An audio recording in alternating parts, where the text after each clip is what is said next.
ദൈവനാമത്തിന് മഹത്വം ഉണ്ടാകട്ടെ. യിരെമ്യാ പ്രവാചകൻ്റെ പുസ്തകം 6-ാം അധ്യായം 11 മുതൽ 15 വരെയുള്ള വാക്യങ്ങളാണ് നമ്മൾ ഇന്ന് നോക്കുന്നത്. 11-ാം വാക്യത്തിൽ, ആകയാൽ ഞാൻ യഹോവയുടെ ക്രോധം കൊണ്ട് നിറഞ്ഞിരിക്കുന്നു, അത് അടക്കി വെച്ച് ഞാൻ തളർന്നുപോയി. ഞാൻ അത് വീഥികളിലെ കുട്ടികളിന്മേലും യൗവനക്കാരുടെ സംഘത്തിന്മേലും ഒരുപോലെ ഒഴിച്ചു കളയും. ഭർത്താവും ഭാര്യയും വൃദ്ധനും വയോധികനും കൂടെ പിടിപെടും. ദൈവവചനത്തോട് ആഗ്രഹമില്ലാതെ നിന്നയായി തോന്നുന്ന ജനത്തോടാണ് യിരെമ്യാവ് ദൈവിക ന്യായവിധി വരുമെന്ന് മുന്നറിയിപ്പ് കൊടുക്കുന്നത്. വചനത്തോട് നമുക്ക് ദാഹമുണ്ടായിരിക്കണം. ദൈവവചനത്തെ തള്ളിക്കളയുന്നവർ ദൈവത്തെയാണ് തള്ളിക്കളയുന്നത്. ദൈവത്തെ തള്ളിക്കളയുന്നവരെ ദൈവവും തള്ളിക്കളയും. 12-ാമത്തെ വാക്യത്തിൽ, അവരുടെ വീടുകളും നിലങ്ങളും ഭാര്യമാരും എല്ലാം അന്യന്മാർക്കായി പോകും. ഞാൻ എൻ്റെ കൈ ദേശത്തിലെ നിവാസികളുടെ നേരെ നീട്ടും എന്ന് യഹോവയുടെ അരുളപ്പാട്.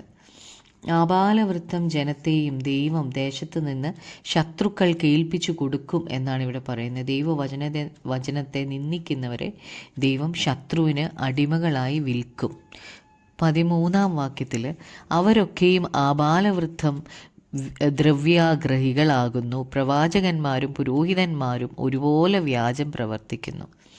യഹൂദയിലെ ജനത്തെ ദൈവം നോക്കുമ്പോൾ അവർ മാത്രമല്ല, അവരെ നയിക്കുന്ന പ്രവാചകന്മാരും പുരോഹിതന്മാരും ദ്രവ്യാഗ്രഹികളും വ്യാജം പ്രവർത്തിക്കുന്നവരുമാണ്. ദൈവസന്നിധിയിൽ അവർ നിൽക്കേണ്ടവരാണ്.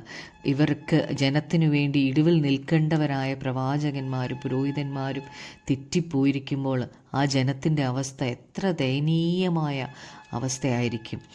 ജനത്തെ നടത്തേണ്ടുന്നവർ വ്യാജം പ്രവർത്തിക്കുകയും ദ്രവ്യാഗ്രഹികളുമാണ്.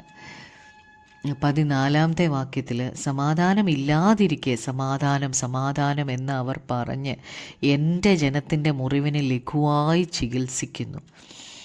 പ്രവാചകന്മാർ ശക്തമായി ജനത്തോട് പാപങ്ങളെക്കുറിച്ച് അറിയിക്കേണ്ടതിന് പകരം അവർ ജനത്തോട് പറയുന്നത് അവരുടെ പാപങ്ങളെ ഗൗരവമായി പറഞ്ഞു കൊടുക്കാതെ സാരമില്ല എന്നുള്ള രീതിയിലാണ് പറയുന്നത്. വളരെ സൗമ്യമായി വാക്കുകളോടാണ് അവർ ജനത്തോട് പറയുന്നത്. അവരുടെ മുറിവുകൾ വളരെ അപകടകരമായ മുറിവുകളാണ്. എന്നാൽ ജനത്തോട് പ്രവാചകന്മാർ പറയുന്നത് അത് സാരമില്ല, അതൊക്കെ കുഴപ്പമില്ല എന്നുള്ള രീതിയിലാണ്. അത്യാസന്ന നിലയിലാണ് അവർ. എന്നാൽ സമാധാനം സമാധാനം എന്ന് പറഞ്ഞ് അവരുടെ മുറിവുകളെ അവർ ലഘുവായിട്ടാണ് ചികിത്സിക്കുന്നത്. എന്തൊക്കെ വേദനയിലൂടെ പോകേണ്ട വന്നാലും ദൈവത്തിൻ്റെ ആഗ്രഹം പോലെ നാം ആകണം. അതായിരിക്കണം നമ്മുടെ പ്രാർത്ഥന. ദൈവത്തിൻ്റെ ഇഷ്ടപ്രകാരമുള്ള ഒരു പാത്രമാക്കി നമ്മളെ തീർക്കണേ.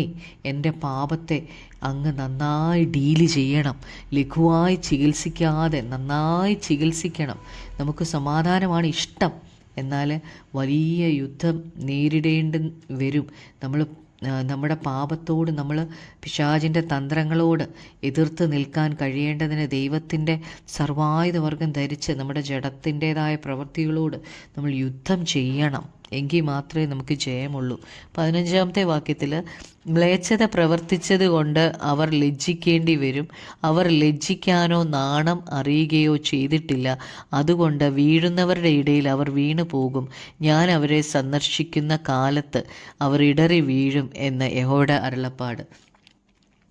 അവിടെ യഹൂദയുടെ പാപത്തെ ഓർത്തിട്ട് അവർക്കൊട്ടും ലജ്ജയില്ല. ദൈവത്തോട് അടുത്ത് ചെല്ലുമ്പോഴാണ് നമുക്ക് നമ്മുടെ അകൃത്യങ്ങളെക്കുറിച്ച് ഓർത്ത് വലിയ ലജ്ജ തോന്നുന്നത്. എന്നാൽ ജീവനുള്ള ദൈവത്തിൽ നിന്ന് അകന്നു പോയ അവർക്ക് പാപത്തെക്കുറിച്ച് ലജ്ജയോ നാണമോ തോന്നുന്നില്ല. അതുകൊണ്ട് ദൈവം അവരെ സന്ദർശിക്കും, അവരെ ന്യായമായി ശിക്ഷിക്കും. അപ്പോൾ അവർ വീണു പോകും എന്നാണ് ഇവിടെ പറഞ്ഞേക്കുന്നത്. നമുക്ക് പ്രാർത്ഥിക്കാം. കർത്താവായ യേശുവേ, അപ്പാ, ഞങ്ങളുടെ പാപത്തെ ലഘുവായി അല്ല കർത്താവേ, അത് നന്നായി അങ്ങ് ഡീല് ചെയ്യണമേ. ഞങ്ങൾക്ക് വ്യക്തമായിട്ട് പറഞ്ഞു തന്ന് ഞങ്ങളതിനെ കർത്താവെ പ്രാണത്യാഗത്തോളം എതിർത്ത് നിൽക്കുവാൻ കൃപ തരണമേ കർത്താവെ. ഞങ്ങളുടെ പാപത്തെ ഓർത്ത് ലജ്ജ തോന്നുവാനുള്ള കൃപ ഞങ്ങൾക്ക് തരണമേ കർത്താവെ. ഞങ്ങളുടെ പ്രാർത്ഥന കേട്ടതിനായി നന്ദി. യേശു ക്രിസ്തുവിൻ്റെ നാമത്തിൽ തന്നെ. ആമേൻ.